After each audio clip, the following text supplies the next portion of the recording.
Shalom Aleichem, everybody. Hope all is well. With the help of Hashem, we're very close to the days of Moshiach. God willing, we are beginning to enter the days of Moshiach.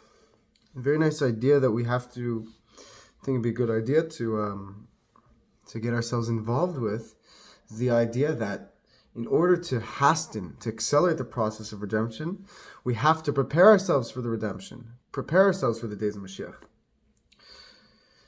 The Rebbe Rashab explains, how do we prepare ourselves for the days of Moshiach? How do we show Hashem that we're ready for the days of Moshiach? The Rebbe Rashab explains that part of the way we bring the days of Moshiach is we show Hashem, we act as if we're already in the days of Moshiach. That we prove to Hashem that we're ready for the days of Moshiach by already conducting ourselves in a way in which we will conduct ourselves in the days of Moshiach. How do we do that? One step we could take is really focusing and accepting Hashem as our King. And we do this twice a day when we say the Shema in the morning and we say Shema at night. We could do this at any moment as well throughout the day, accepting God as King. All it takes is 1 second just to focus and say, wow, I have a King and His name is Hashem. I am not in charge. I have a God who's in charge. And this is a very liberating feeling. It is a very, very healthy feeling to allow ourselves to accept Hashem as King. And when we accept Hashem as King, we bring the days of Mashiach upon us. Why? Because what's going to happen in the days of Mashiach? In the days of Mashiach, it will be crystal clear that Hashem is King. The whole world will crown Hashem as King. So what greater way to enhance and to accelerate the days of Mashiach by already right now today accepting Hashem as King.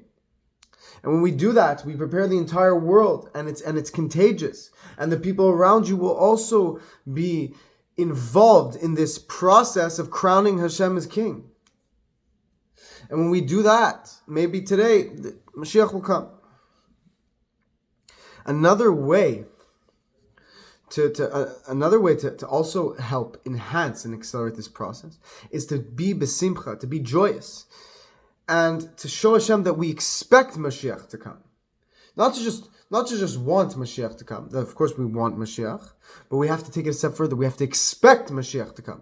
When we expect Mashiach to come, it's in a sense, in a spiritual way, we're putting pressure on Hashem to bring Mashiach. Why? Because Hashem sees how confident we are in Him. And He sees how much we trust Him. And when we show Hashem how much we trust Him, it arouses within Hashem a desire to bring Mashiach, to fulfill our desires, to answer us, because there are few greater things, and we can't measure things from Hashem's perspective. Who are we to measure? But it's crystal clear, and we know for a fact that Hashem is very excited when we show our confidence in Him. There's a verse in Tehillim that says, "Habotech be'Hashem chesed sovevenu." What does this translate as meaning? This translates as meaning the one who trusts in God will be surrounded by kindness. Meaning, when you allow yourself, not only just allow yourself, but you make a point of trusting in God and being confident in God even when times are tough, and not just even when times are tough, especially when times are tough, you arouse a kindness from God upon yourself. Because Hashem is very excited when people show their trust in Him. Especially in a world we live in, the world that's filled with doubts, filled with darkness, filled with challenges. When we show Hashem, hey, Hashem, I trust in you, even though it doesn't seem like it's going to work out, even though according to my own calculations, it doesn't look like it's going to work out, but I trust in you, Hashem, nevertheless, and not even limited to nevertheless, but in the face of all the doubt that surrounds me, I trust in you, Hashem. As you know, this arouses a much greater mercy from Hashem, because as you know, especially light, when you're in a dark place, even just a little bit of light has a powerful illuminating quality. And that's an example for us in the days of exile. May today be the last day of exile, may it be the first day of Mashiach. That when we bring just a little bit of light, it illuminates all of the darkness.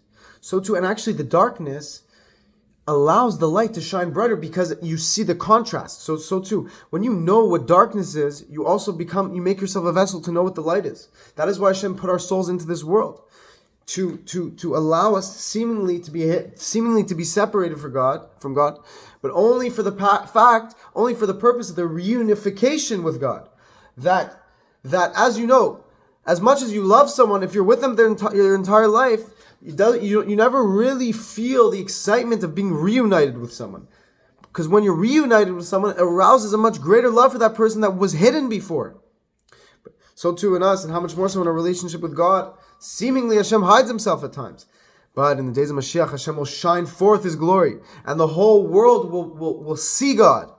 And will be aware of God. And will be in awe of God. So as you know, that awe, the awesome feeling, the exciting feeling that's waiting for us, to say the very least, will be so much more powerful than anything before, because we saw the world before God was revealed. It will set the stage for Hashem to reveal himself. As you know, when there's a stage and you see there's curtains on the stage, the curtains demonstrate that there's something about to be revealed. So too, the fact that Hashem hides himself, it's not for the purpose of just hiding himself, God forbid. No, it's only for the purpose to make the world to get excited for the revelation. It's like a surprise. It's exciting. It's a part of the process. And we'll see that everything Hashem does for us is out of his greatest kindness. Even the challenges we go through, the difficulties, they're not just actually difficulties, they're challenges, as the Lubavitcher Rebbe says. They're opportunities. And we'll see in the days of Mashiach, we'll realize that everything that actually happened was for the good.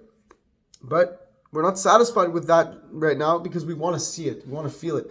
And we're told that in the days of Mashiach, Hashem will wipe the tears off of all of our faces. And everyone who went through suffering will be comforted by God. Not just comforted, but will rejoice in the coming of Mashiach and the resurrection of the dead, and will live Chaim Neitzchim, everlasting life in the days of Mashiach. So let us. What better way to bring the days of Mashiach than to act as if the days of Mashiach are already here, in the way in which we accept God as King and we serve him with joy, and we enjoy and we arouse an excitement and enjoyment in our service of God.